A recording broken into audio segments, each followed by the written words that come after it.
before the war in Ukraine, the war in Yugoslavia was the most bloody military conflict since World War II, as a result of which about 130,000 people died. I'll quickly remind you that Yugoslavia is a country on the Balkan Peninsula, which was established after the First World War.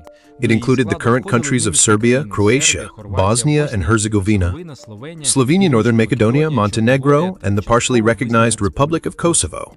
6 different nations lived on these territories, which spoke different languages and confessed different religions. Until 1980, Yugoslavia was held together by the dictator, the leader of the Communist Party, Josip Broz Tito. But after his death, people were in need of changes, and each nation wanted to create their own state. Then the successor of Tito, Serb Slobodan Milošević, entered the arena. He tried to keep Yugoslavia, in which the role of his older brother was, of course, to the Serbs. This is how a bloody and long war began, in which the Serbs were the main aggressors, and the troops of different nations imposed one against the other bloody ethnic purges. On February 25, 1992, the UN Security Council approved a resolution on the introduction of peacekeepers in Yugoslavia. It will include about 4,000 servicemen from various countries of the world. In the spring of 1993, the UN created the so-called security zones in the enclaves of Srebrenica, Zhepa and Gorazd in the east of Bosnia.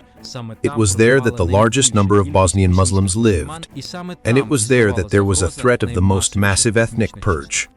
The enclaves of these settlements were named because they were all surrounded by Serbian separatists.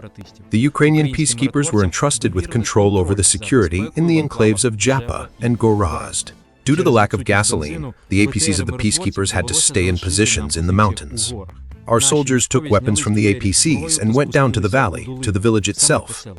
The headquarters was built in a local school, with their command which was located in the capital of Sarajevo. The peacekeepers had only a satellite connection and only a few minutes a day. By this connection, the Ukrainians transmitted the coordinates of the fire positions of Serbian terrorists. The Army of the Republic of Serbia, under the command of Ratko Mladic, drove mortars to the enclave and began even more intense shelling of Zhepa. The former head of the ZSU General Staff, Anatoly Lopata, with a satellite connection, gave instructions to use the weapon in full capacity to protect his people and civilians.